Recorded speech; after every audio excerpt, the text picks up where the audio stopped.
Hi everyone, I'd like to begin by telling you about my new friend Paul. I've been emailing back and forth with him this week about his story. Paul grew up in Manchester. His parents, who died some years ago, were both alcoholics. This picture of Paul with his mum and dad was taken on the Isle of Man when Paul was 6. His dad Arthur was from Toxteth in Liverpool, 6'4" in his prime. His mum Brenda was from Birkenhead and was 5'0". And Paul says that she was volcanic. That is to say, she was very sharp with her tongue. She was violent verbally, but they were both violent. In fact, Paul's grandfather was a street fighter in Liverpool. That's how he earned a living. Paul had no brothers or sisters.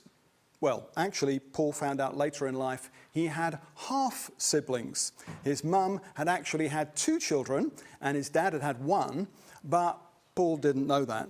Paul thought that he was an only child. To give you an example of what it was like, Paul tells a story about when he was 8, his dad decided to teach him a lesson about trust, which he did through a game. He put Paul on a wall, and then Paul would jump off into his dad's arms. And each time, Paul's dad would catch him and put Paul back on the wall. His dad would move slightly further away, and then Paul would jump again. Dad would catch him again, and then as the jump or the distance became greater and greater, eventually Paul threw himself off the wall, and Paul's dad deliberately moved out of the way to make sure that Paul fell, crash on the ground. Paul was shocked. His dad explained that the point of the game was to teach Paul an important lesson about trust. That Paul should never trust anyone, because everyone you trust will either move away from you or let you down. Paul said that in a dysfunctional way, his dad was trying to help him because that was what had happened to him. Paul's dad had been put in a home when he was 5. His parents didn't want him. His life had been incredibly hard. But Paul said that day, that lesson really stuck with him. Paul said it really affected him. And Paul ended up getting married twice and divorced twice. It was all connected. When Paul was 15, 2 important things happened. First, he got expelled from school for truancy. Paul was being bullied at school, so he just stopped going. He was expelled from Egerton Park Comprehensive School in Manchester, and shortly afterwards, there was a big argument at home. It was about drink or debt or women. Paul says that his father was a serial womanizer. Anyway, Paul's dad Arthur went to hit Paul's mum, and Paul stepped in. And so Paul got the clout that his mum was going to get. Paul's father was furious that Paul had interfered, so he threw Paul out the house. Paul was allowed to go up to his room to get a bag and some stuff. And that was it. Paul left home aged 15. Paul says about 100 yards down the road, he realized he had nowhere to go. He was 15 and homeless in Manchester. Paul ended up in Piccadilly bus shelter, sleeping rough. Then halfway through the night, someone kicked his foot to wake him up and gave him a cup of tea. Paul was invited to move into a squat in Stockport. That is where Paul got involved in crime. He learned how to steal, how to break into shops, houses, warehouses. He stole scooters, motorbikes, cars, but he was constantly getting caught by the police. And so that led to probations, being bound over to keep the peace, and fines, which Paul couldn't pay. Eventually, the magistrates got fed up and gave Paul the biggest sentence they could, which was 12 months in prison. And so Paul began his prison sentence at HMP Risley in Warrington. Before we hear the rest of Paul's story, Let's look at another young man in prison. We've been following the life of Joseph, and as Genesis chapter 40 opens, Joseph is still in prison, not for stealing, like Paul, but as the result of an accusation made by the wife of an important Egyptian official. It was a false allegation. Joseph had actually done nothing wrong, but Joseph was a slave. So frankly, it made no difference whether the accusation was true or not, because Joseph had no rights. Sometime later, the cupbearer and the baker of the king of Egypt offended their master. Pharaoh was angry with his two officials, the chief cupbearer and the chief baker, and put them in custody in the house of the captain of the guard, in the same prison where Joseph was confined. The captain of the guard assigned them to Joseph, and he attended them. After they'd been in custody for some time, each of the two men had a dream the same night, and each dream had a meaning of its own. When Joseph came to them the next morning, he saw that they were dejected. So he asked Pharaoh's officials who were in custody with him in his master's house, "Why do you look so sad today?"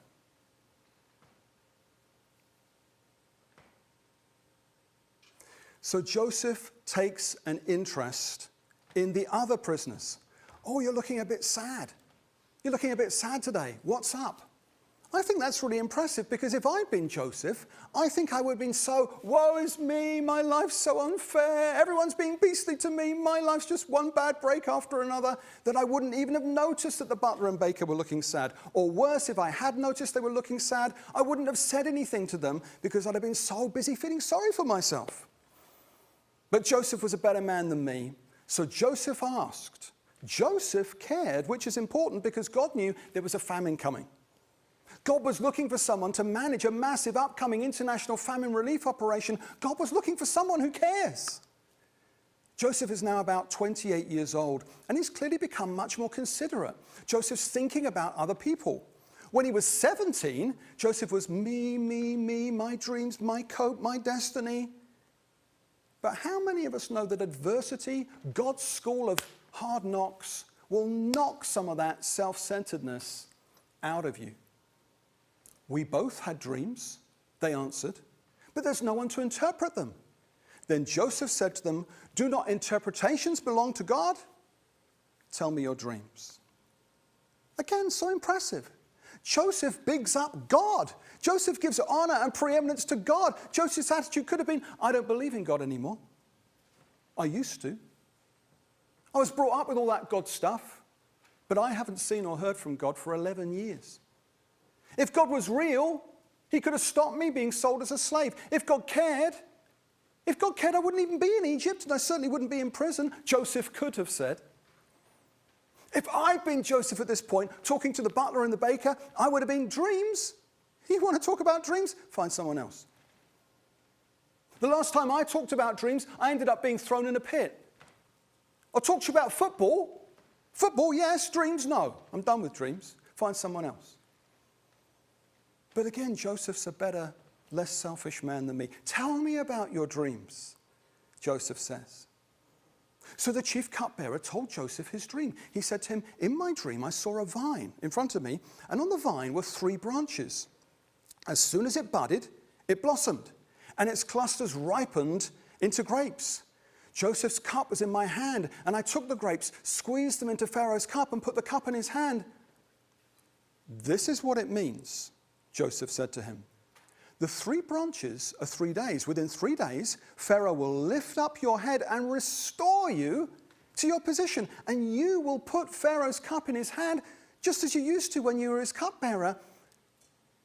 But when all goes well with you, remember me and show me kindness. Mention me to Pharaoh and get me out of this prison. I was forcibly carried off from the land of the Hebrews, and even here I've done nothing to deserve being put in a dungeon."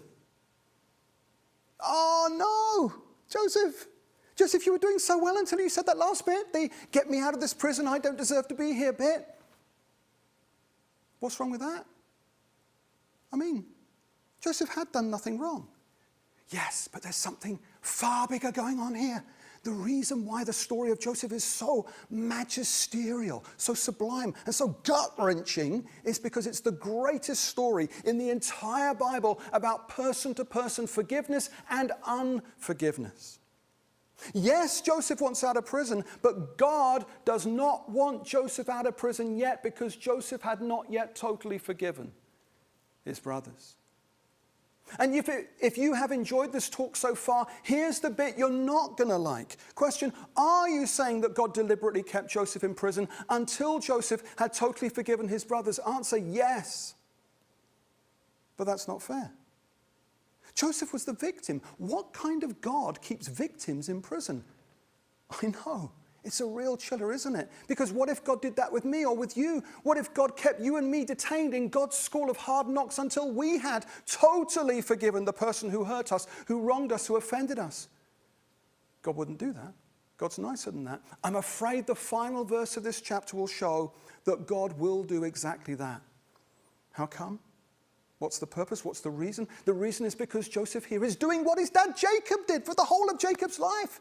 Jacob could never trust God. Jacob could never trust God's timing. Jacob never let God work out God's own plans in God's own time. Jacob was always feeling the need to help God out. Oh, this seems to be taking a long time, God. Let me just step in and help you out. No, Jacob.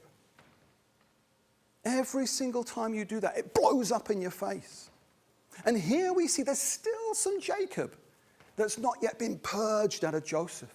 Joseph didn't yet trust God to make it happen. Joseph tries to make it happen. Get me out of this prison. I shouldn't even be here. We will see that when that last little bit of trying to make it happen has gone, when Joseph has finally, totally, 100% forgiven all his brothers, then God releases him. And from that moment on, there is no stopping Joseph. He goes from being a prisoner to being prime minister whoosh, in a single day. That's how big an issue your unforgiveness is. That's how big an issue my unforgiveness is. If there's one thing Jesus cares about, it's you and me forgiving those who've sinned against us. That's why it's slap bang in the middle of the Lord's Prayer. But thank God Joseph is making progress. Joseph is about to pass another test.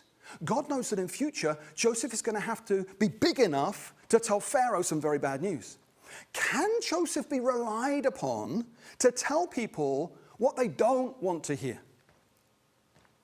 When the chief baker saw that Joseph had given a favorable interpretation, he said to Joseph, I too had a dream. On my head were 3 baskets of bread. In the top basket were all kinds of baked goods for Pharaoh, but the birds were eating them out of the basket on my head. This is what it means, Joseph said. The 3 baskets are 3 days. Within 3 days, Pharaoh will lift off your head and impale your body on a pole, and the birds will eat away your flesh. Now the 3rd day was Pharaoh's birthday, and he gave a feast for all his officials. He lifted up the heads of the chief cupbearer and the chief baker in the presence of his officials. He restored the chief cupbearer to his position so that he once again put the cup in Pharaoh's hand. But he impaled the chief baker, just as Joseph had said to them in his interpretation. The chief cupbearer, however, did not remember Joseph. He forgot him.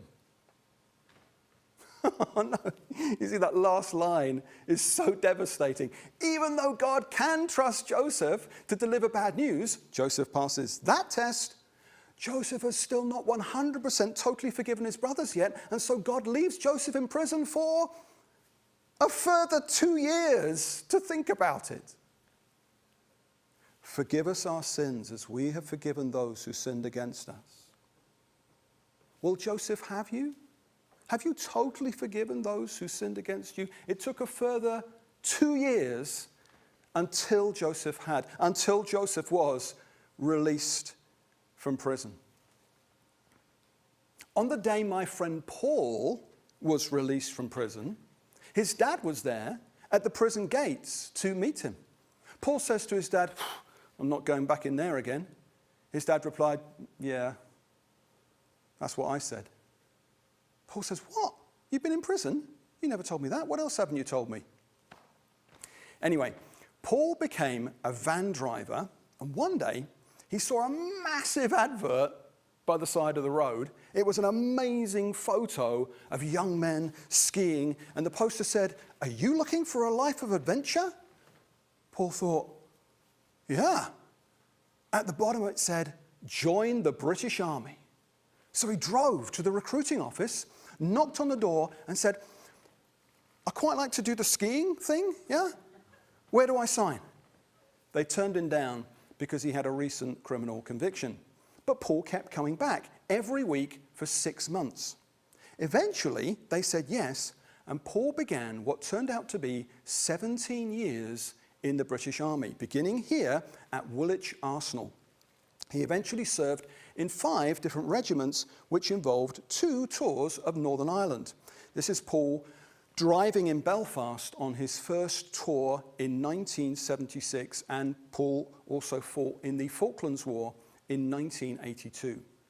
Paul's military skills emerged. He was good at leadership, map reading, weaponry.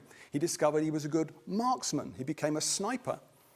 He kept getting promoted, but at the same time, his personal life, his relationships were a disaster.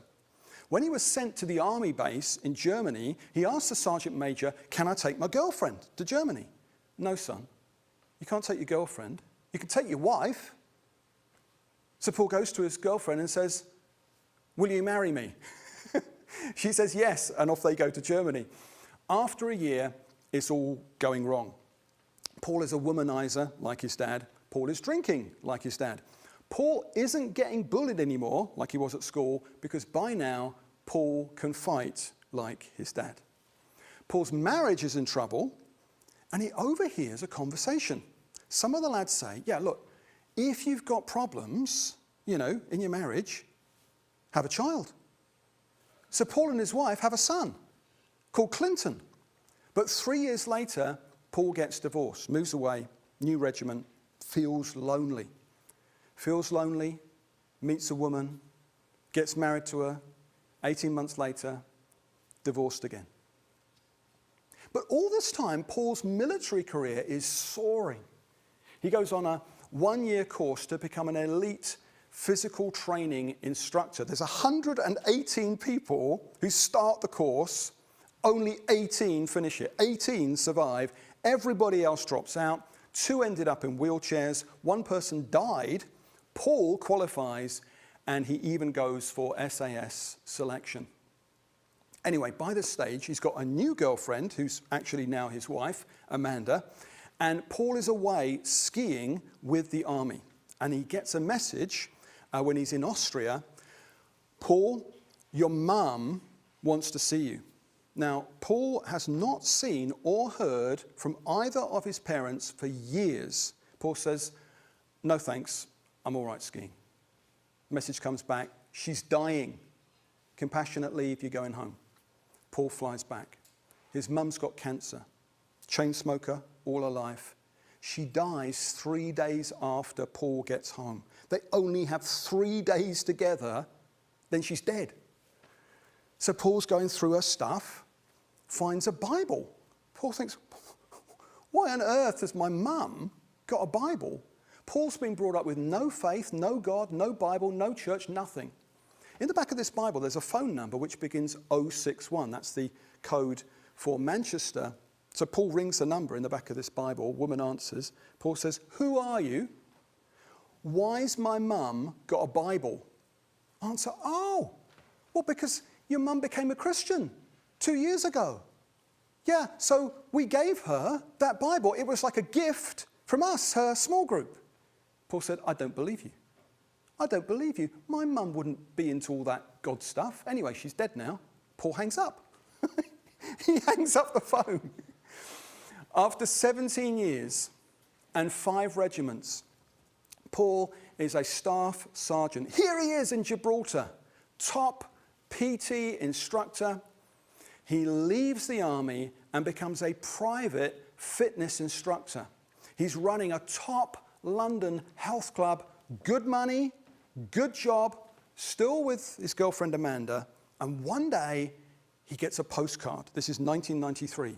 Postcard says, Paul, you need to marry that woman you're living with. I've become a Christian, come and see me. On the front of this postcard, there's sort of like a biblical scene with sheep. Yeah. And whoever sent this card has circled two of the sheep and written me and you around two of the sheep. And when Paul saw who it was from, the signature at the bottom of the card, he felt sick. It was signed Eric Martin. Eric Martin was the psychopath PT instructor who'd run that course. Paul said, he made my life a misery for 12 months. Amanda says, well, you're going to go and see him? Paul said, of course not. I hate the bloke. Anyway, this Eric Martin guy, what he does is he's an army boxer. He is in Aldershot. This is just a few miles from where I'm standing now. Paul's curiosity gets the better of him. So he goes to see this Eric Martin bloke. Eric Martin explains he's been out in Hong Kong with the Gurkhas and he's become a Christian in Hong Kong. Now he's come back. Eric says to Paul, Paul, God's got a plan for your life. Paul was having none of it. And then Eric Martin gives him a piece of paper. This is last thing at night. And on this piece of paper was probably the most scary verse in the whole Bible. Probably the least appropriate verse you could ever share with someone who is not yet a Christian. But it was just right for Paul. Paul couldn't get this verse out of his head. Paul was so troubled by this verse he'd been given on the piece of paper that in the middle of the night he falls to his knees and he cries out to God. So the following morning at breakfast in Aldershot, in the officers' mess, Paul tells Eric what's happened, how he cried out to God. And Eric says, there you are, son. Welcome to the kingdom of God. Just like that. So anyway, Paul goes back to London. So he's running this posh health club. It's called Champneys. And Paul becomes a Christian on one of the first ever Alpha courses at Holy Trinity, Brompton.